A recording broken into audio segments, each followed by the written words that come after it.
Thank you very much for that welcome. My name is Bert Kaliski. I'm pleased to introduce the fourth of the Breaking Research talks today. This is a new track.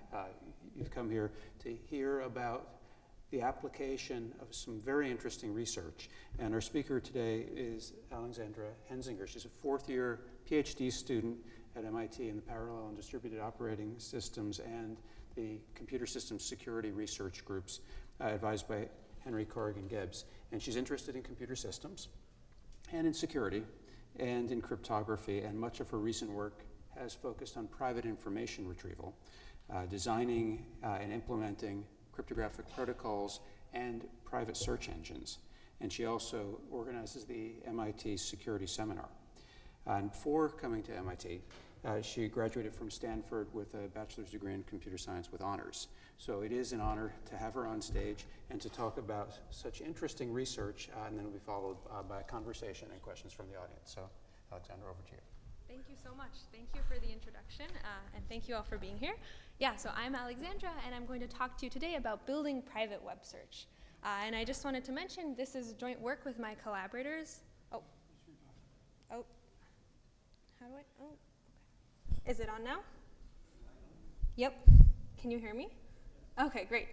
Okay, yeah, so I'm Alexandra. I'm going to tell you today about building private web search. And I wanted to mention this is joint work with my collaborators, Emma Dodderman from Berkeley and Henry Corrigan Gibbs and Nikolai Zeldovich from MIT.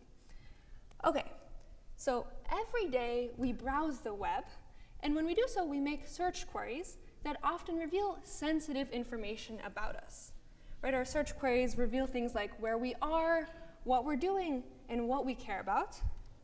And today, when we make these search queries, we send our query string over some encrypted channel to the search engine servers. And crucially, the search engine servers here see our queries, and this is important so that the search engine can actually find the best web page that answers our query and ship its URL back to us. However, this also means that the search engine here really accumulates a ton of sensitive information about us. And this data here might be an attractive target for theft in a data breach, for resale to a third party, or maybe even for training a machine learning model that could later spit out our sensitive personal information. So in this work, our goal was to build a search engine that never actually learns what its users are searching for. So in this setting now, we're going to have our user have a secret encryption key that it just stores locally. And using this key, our user is going to send up just the encryption of its query string to the search engine. And now the search engine is going to execute a cryptographic protocol to compute the encryption of the best matching URL, again, under the user's secret key. So the server here can never decrypt and never knows what's going on. And then the search engine is going to send this encryption of the best matching URL back to us. So really the important part is that throughout this protocol, the search engine learns nothing about what the user is searching for and what URLs it's sending back. So really the way to think about this is that all queries and all responses are going to be ciphertexts of some fixed length. So really these just are random bit strings. And because the search engine here learns nothing about what its users are searching for, it also cannot possibly disclose this information to any third parties. Okay, so this is the type of system that we want to build. But even so, there are some limitations to this approach. So first of all, we're not going to hide how many searches our user makes or when our user makes a search. We're also not going to guarantee the integrity of the results returned from the search engine to the user. And finally, we're really only protecting the interaction between the user and the search engine here. So when the user recovers a URL and then clicks on it, it might make some subsequent HTTP or HTTPS requests. And these requests themselves could leak some information about the user's browsing behavior, for example, to an internet service provider. But okay, so this is what we want. Where are we today? Well, as I mentioned, the large-scale web search engines that we have today see our query strings. And again, the intuition for this is that the search engine servers have to see our query at some point to be able to answer it. And so this holds even if we use a search engine that doesn't track its users, like DuckDuckGo, or if we interact with the search engine using an anonymizing proxy, like Tor. On the other hand, there do exist some search systems that provide this strong type of query privacy that we would like. So where the search engine really learns nothing about what its users are searching for. But unfortunately, they don't work at this really large web scale. And in particular, the state-of-the-art academic system here is COIS, which privately searches over Wikipedia. So this is roughly 5 million documents. And more broadly, the challenge here is that standard information retrieval in search algorithms are not what we would call crypto-friendly. And what they tend to do is make many query-dependent random accesses to huge search indices. And this is really hard to do under encryption if you don't even know what the search query is. OK, so this talk is going to present TIPTO, which is our new prototype of a private web search engine. TIPTO meets exactly the privacy property that I described, which is that our search engine servers learn nothing, really in a strong cryptographic sense, about what its users are searching for. Our prototype of TIPTO can search over both text and image data, and we show that our approach more generally can extend to searching over lots of different document types. So you could imagine privately searching over code, over video, over audio, and more. And finally, our evaluation shows that TIPTO can search over a public web crawl. So this here is hundreds of millions of web pages in seconds of latency. And in more detail, every query with TIPTO requires something like hundreds of core seconds of server-side computation, roughly 60 megabytes of client-server communication, and roughly 0.3 gigabytes of local client-side storage. Now, the major caveat here is that TIPTO's search results are not yet as good as those of Google or Bing, but we show that they're acceptable in many cases and also that they're an improvement over state-of-the-art private search. OK, so how are we going to do this?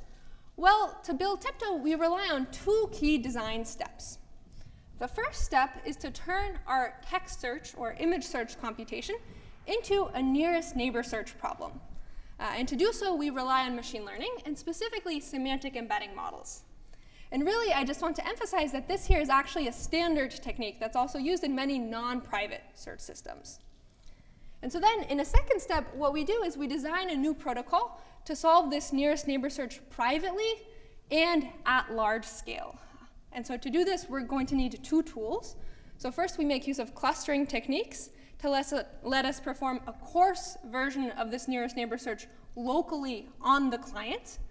And then second of all, we refine these search results using encryption. And here specifically, we need an encryption scheme that lets us compute matrix vector products on encrypted data very quickly. OK, so now from an architecture point of view, let me just describe the TIPTO search engine to you.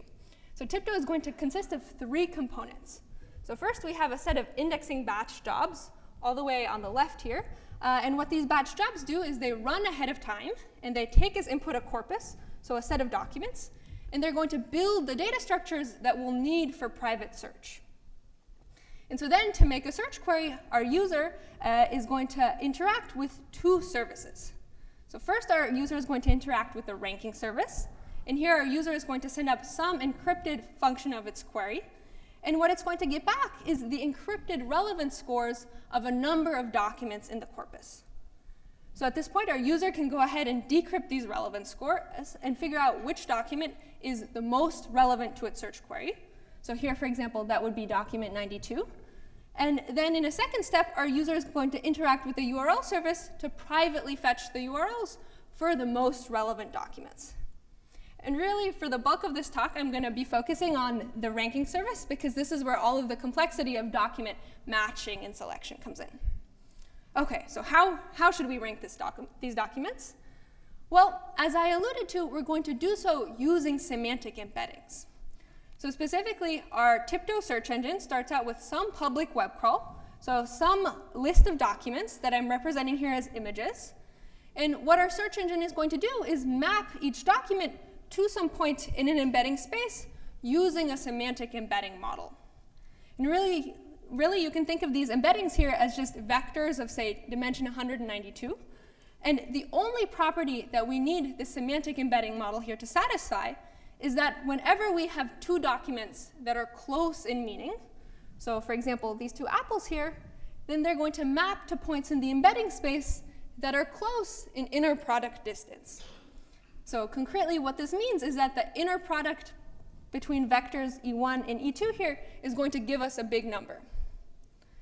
Okay, so now what we can do is we can go ahead and download this exact same embedding model and store it locally on the client.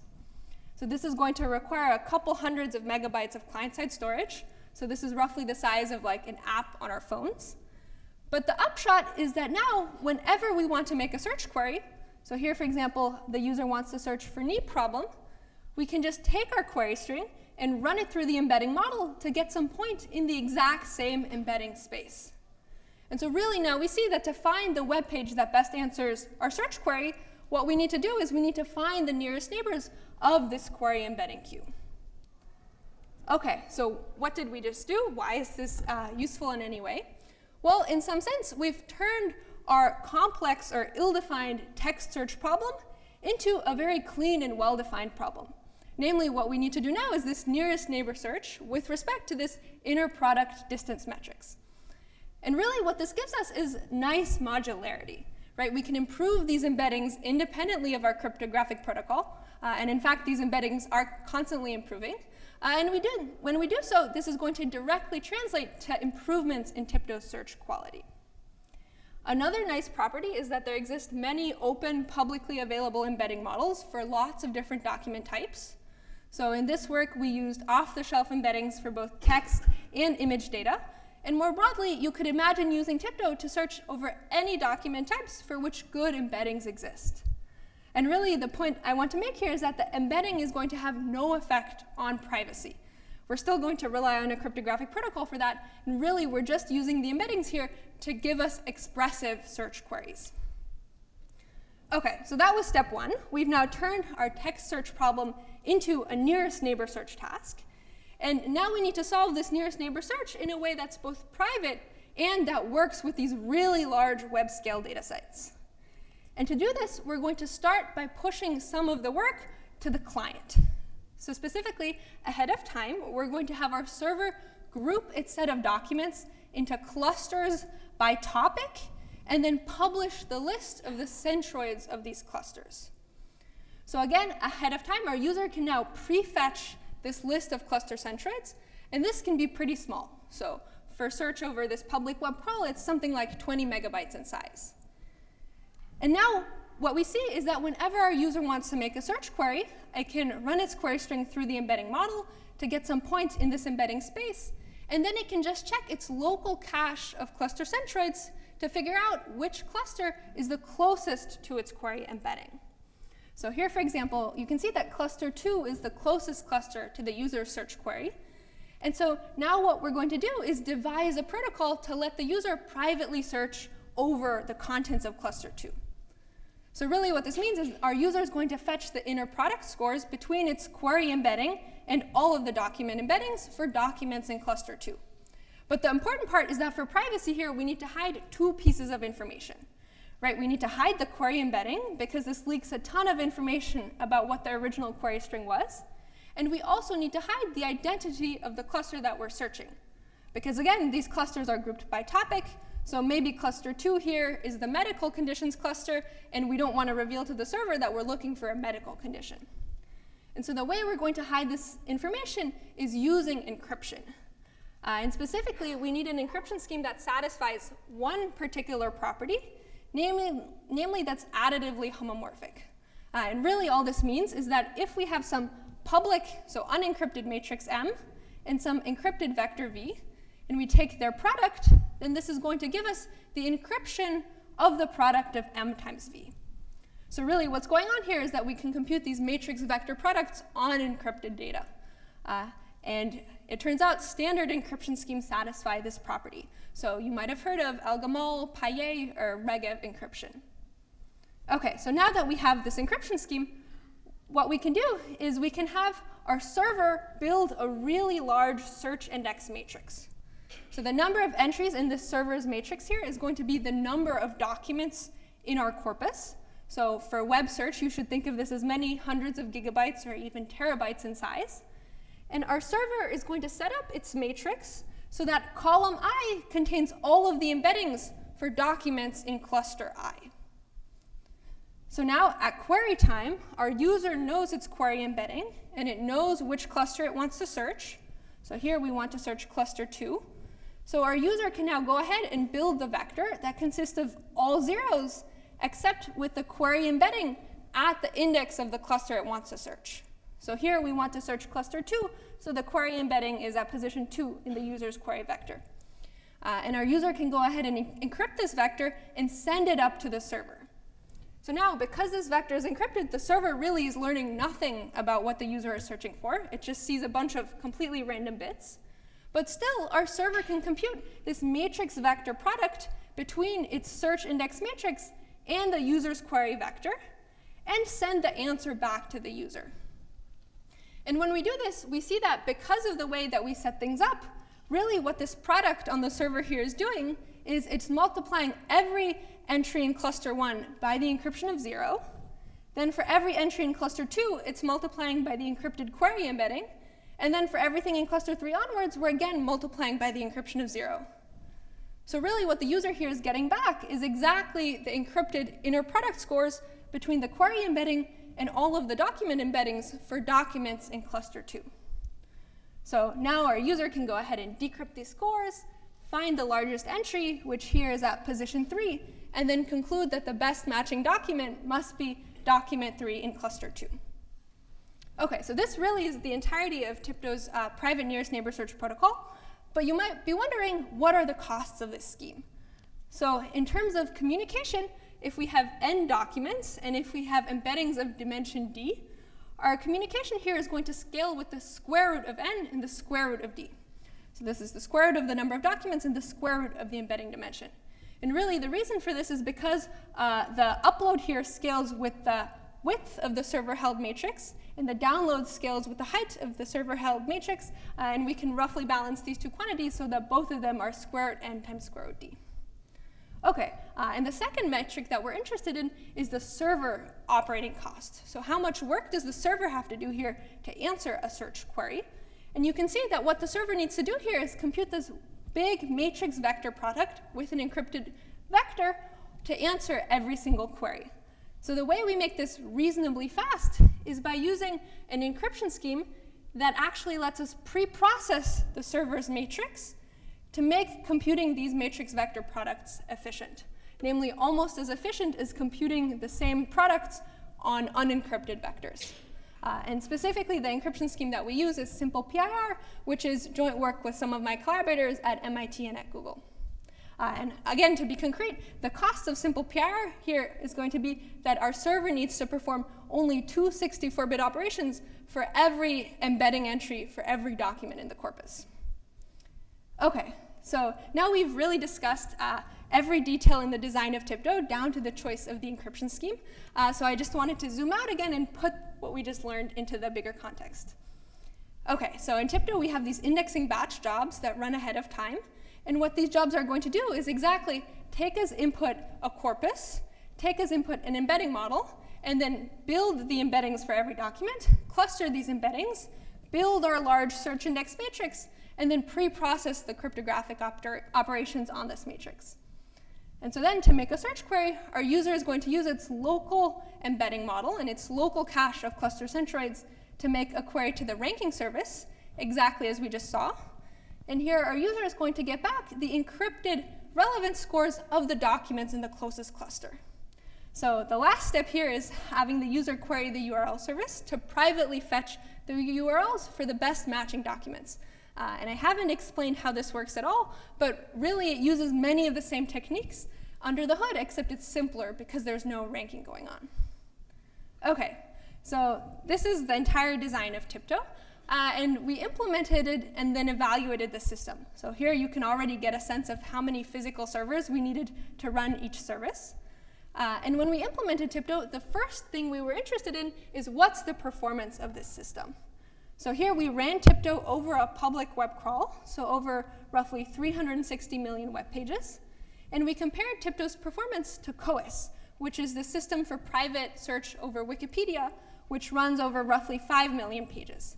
And so because there's a difference in the number of pages here, the costs that I'm showing you are normalized per number of documents searched. So what we see here is that TIPTO requires this relatively large client storage. And these 0.3 gigabytes here correspond exactly to the user-held embedding model and list of cluster centroids.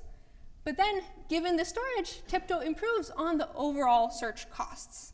And specifically, it has roughly 6,000 times less computation per query and 60 times less communication per query. So you might ask, where exactly are these gains coming from? And roughly, we really attribute them to 3 things. So first of all, using semantic embeddings here gives us very compact, but still expressive document representations. Second of all, using simple PIR lets us use an encryption scheme that's very fast to compute on. And finally, using clustering here lets our communication scale with only the square root of the number of documents instead of linearly in the number of documents. And putting all of these ideas together, really what we get is a search system where the latency to search over this public web crawl is on the order of 3 seconds. OK, so this was search performance. But the other thing you might be curious about is how good are the search results that we actually get back from TIPTO. And so to evaluate this, we ran on a standard information retrieval benchmark. And what we compared TIPTO against is a suite of non-private search algorithms. So what we see here is that the very best deep learning-based non-private algorithm, so this is Colbert here, ends up ranking human-chosen search results on average at position 2 or so out of its list of top 100 search results, whereas TIPTO, which is private, ends up ranking human-chosen search results on average at position 7.7 or so out of its list of top 100 results. And it turns out this is roughly comparable to the performance of TF-IDF, or term frequency inverse document frequency, which is a classic search algorithm that just ranks documents based on whether they contain query words weighted by term frequency. And the point I wanted to make here is that really as the quality of the embeddings and the clustering algorithms that we can plug into TIPTO improves, so will TIPTO's search quality. OK, and so finally, I wanted to end by giving you a taste of TIPTO's search results. So again, here, these are queries from this information retrieval benchmark, and then answers when we run over this public web crawl. And what we see is that TIPTO works best on conceptual queries. However, TIPTO doesn't always get things right, and specifically, it's not as good as exact string match queries. So queries for rare strings like names, addresses, or phone numbers are less likely to return relevant search results. OK, so really the takeaway of this talk is that private web search is technically feasible. But in terms of research, I think this is really just the beginning. And there are lots of exciting directions to explore to improve this type of technology. So one direction would be to improve the search quality, perhaps by using more powerful embedding models or running a more accurate nearest neighbor search under encryption. And the second direction would be to further reduce the search cost, both in terms of the communication required and improving the server throughput. And the second point that I wanted to make is that really the backbone of TIPTO here is this private nearest neighbor search protocol. And this can be useful in other applications. So for example, you might imagine privately searching over products as part of a private recommendations engine, or privately searching over ads as part of a private advertising ecosystem. And I think there are many, many opportunities to tailor the costs and to tailor the protocol to any one specific application or deployment context and to improve the overall system cost and quality. So yeah, if you're interested in this, please come talk to me.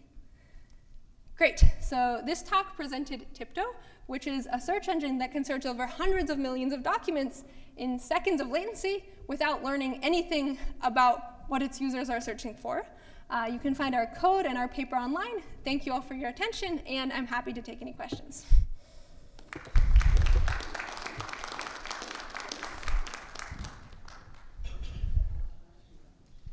OK.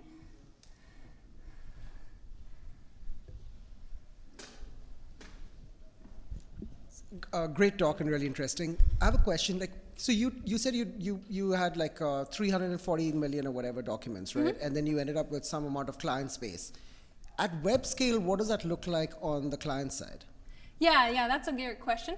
So the bulk of the client-side storage here is from this embedding model, which we wouldn't expect to grow as the size of the corpus grows, right? So of the 0.3 gigabytes on the user, like 270 megabytes is just a fixed cost of this embedding model. And then the remaining 20 megabytes was the cluster centroids, of which if we have n documents, we have root n centroids. So this would grow, like if you searched over 100x more documents, you'd have 200 megabytes instead of 20 megabytes there. But again, the bulk of the storage on the user is this fixed cost of the embedding model, which wouldn't grow. Thanks, great talk. I have a question about the embeddings actually, in the sense that you sort of represent different clusters by these different centroids. Mm-hmm. Is this space kind of sparse enough that you will never pick a search query that is kind of like equidistant to two clusters? Because then you would sort of end up in a annoying situation where you might miss out on a lot of things. Yeah, that's a great point. And it's really worth emphasizing that what we're doing here is sort of an approximate nearest neighbor search, not a perfect nearest neighbor search. Not only because, as you mentioned, some queries might be equidistant between clusters, but also because some of these clusters might have different shapes or so on. So really there is no formal guarantee that the cluster with the closest centroid is the one that contains the true best match. And really, we do see that in like a fair number of cases, TIBDO misses the cluster that contains the true best match. That being said, these embeddings also don't provide any formal guarantees of correctness. So we're sort of composing like empirical guarantees in both cases, and we see that the quality is reasonable on average. But great question. Fair. Thanks. Hi, thanks. That was a really great talk. I have two questions, but they're quick. So you showed like two servers, like doing different parts.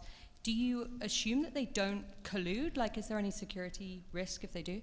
Yeah, so we do not. So TIBDO we think of as one logical search engine that we implement as a fleet of many physical machines to service many requests, and also because we're dealing with these huge web data sets that we need to keep in RAM. So even just to do that, we need many physical machines.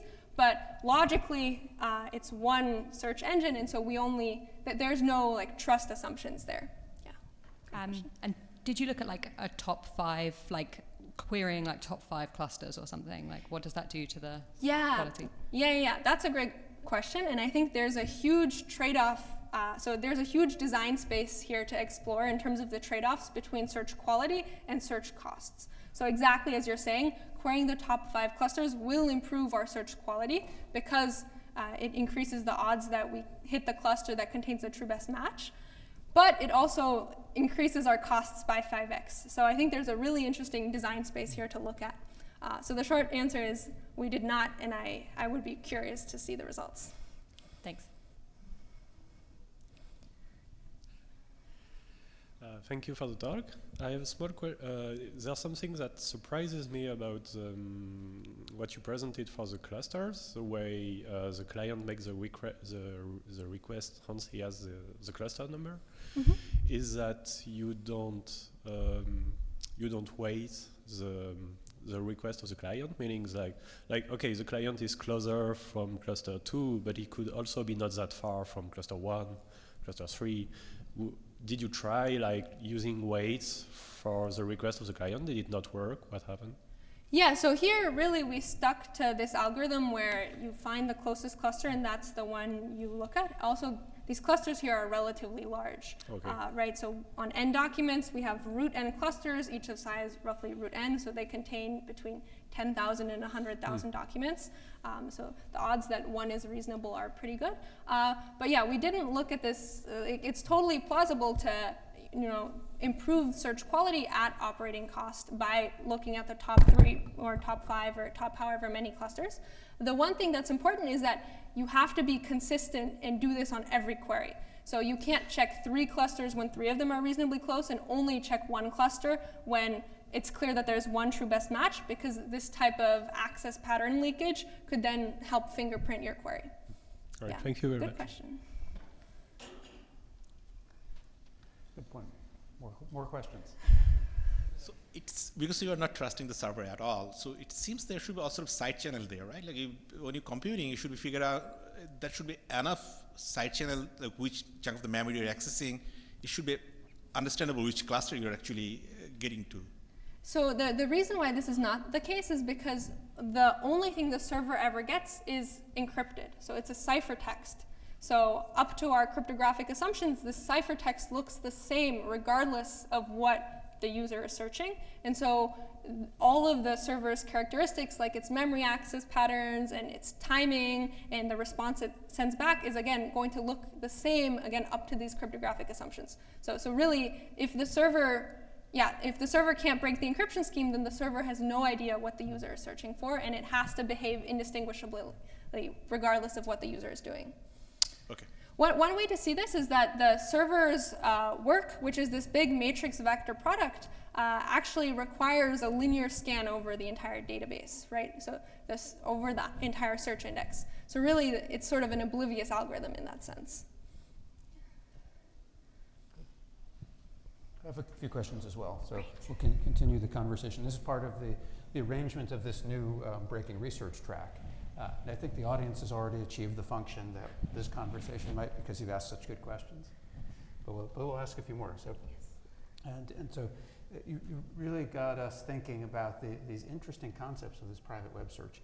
And so I wanted to ask you some questions just to frame this in context. So if you want to do something that's a private web search, why couldn't you just have the client download the whole database and then the client searches it itself? Then obviously the server wouldn't know anything. Yeah, that's a great question. And the reason why we can't make this work for this application is because the web is so incredibly large. So downloading any type of data structure that would let the user then rank web pages and figure out the web page that answers its query would require like 50 or 60 gigabytes of storage on the user, which is incredibly large. And not only that, but the user would have to keep this up to date. So it would have to get updates to this data structure as new web pages are added or as the contents of web pages changes. So because this is sort of prohibitively expensive, we have to go with a solution where we store the data set on the server and have the user make encrypted queries to the server. And if you keep the database in the server, then in your first diagram, you were showing that the user is the client sending over the encrypted query and getting back the encrypted response. So is there a way to achieve that where the sizes of encrypted query and encrypted responses don't get that large?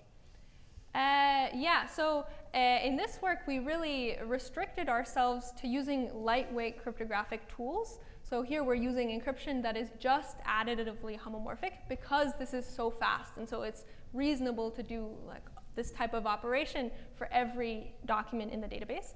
So you could imagine going to a solution where you use even more heavy cryptography, so fully homomorphic encryption. And in this case, you could have upload that scales maybe with log_n and download that scales with log_n.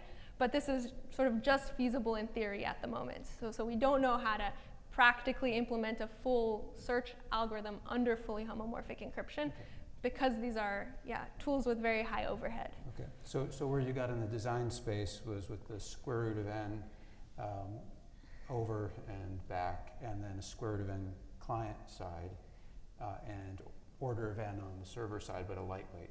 Exactly. Very lightweight order of n. Exactly. Okay, and that's good.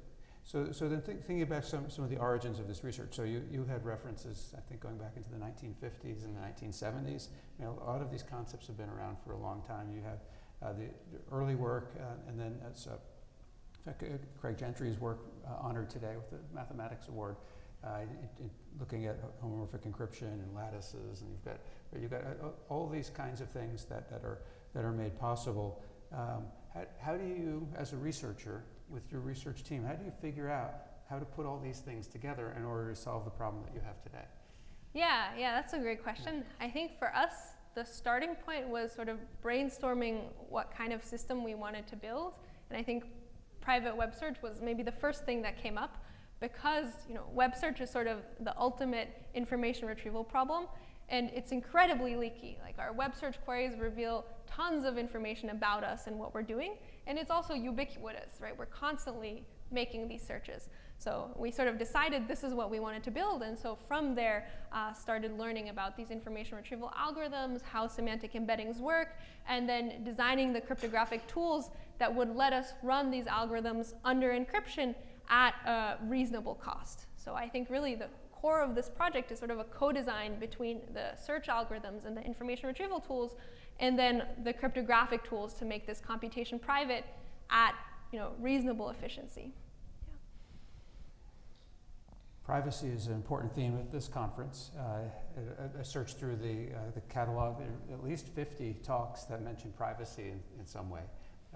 So for those who are thinking about privacy in their applications, how can they determine whether this particular solution can help them? And if not, how do they figure out what else is possible? Yeah, another great question. So I think one thing is that really the core of TIPTO is this private nearest neighbor search protocol, and nearest neighbor search as a building block is incredibly powerful. So again, it comes up in recommendation systems, it comes up in advertisement systems, it comes up all over the place. So for this type of application, these tools might directly be useful. And then the second point I wanted to make is that TIPTO really is relying on two main insights. So I think the first insight is that these machine learning embeddings turn complex computations, so in our case search, into these linear operations. So all we need to do now is these inner products between embedded vectors. And the second insight is really that these linear operations are now relatively cheap to do on encrypted data. And so really TIPTO is taking advantage of the fact that these two primitives compose really nicely and work together really nicely to give us this system with practical efficiency. And so I hope this can actually be useful in other types of privacy preserving systems. We have another question. I'm just curious, I'm just building on my previous question. When you go to web scale, Yes. because you said it's linear, like what I'm getting at is like, what is the, and you have to go through the entire thing, right, to preserve the privacy. Yes. So what does that do to the search speed? Yeah, so you're entirely right. Right now, so it's sort of, right now our search engine on end documents needs to run in O of n time because it's doing this linear scan, and this is inherent. So there are lower bounds that show that this is necessary, and really intuitively the reason is because if our search engine didn't compute over or touch any one document, then it would learn that's not what the user is looking for exactly, and so this would leak something about the query contents. What we're taking advantage of here, though, is that this linear scan can be made really fast. So these new encryption schemes in simple PIR lets us do this linear scan essentially at memory bandwidth. So it's at a throughput of like 10 gigabytes per core second, and it scales out extremely nicely. So if we double the number of physical machines, we can also double the speed at which we, exactly. So we double the speed at which we do this scan, and so at least in our system, it turns out it's not the bottleneck. Yeah, it's a great question. Next question. Sorry. It's just, I don't know if that can be of any help. I think you mentioned the lower bound for the PIR. If I'm not mistaken, recently I read a paper on 2020, maybe you've heard about it, where you can go sublinear by using multiple servers and some assumption of the number of servers. And maybe it can help you for future researches, or maybe you've already looked into it. Anyway. Yeah, I think there's some theoretical work that shows there are ways to pre-process this database to make the server run in sublinear time by building like a data structure that can then be probed. But unfortunately, I think to date we don't know how to make this practical, or even implementable. But I think in the long term, this would be a super beautiful to see come to fruition. Yeah. And that remark may line up with my next question, which is what's next for your research? Yeah. So I'm incredibly excited about improving TIPTO. So things like improving the search quality, perhaps fine-tuning the embedding models, maybe supporting better exact string match queries or supporting personalized search. And I think more broadly, what I hope to convey with this talk is that private search is now sort of within the realm of feasibility, and so something else that I think is really exciting is to see this get closer to practice. And I really think that industry research and industry deployment can take this to the next level. So that would be a really cool thing to see. Yeah. Very good. Well, thank you very much for taking the time presenting to us today. Excellent work, and please continue it. Thank you. Let's thank the speaker.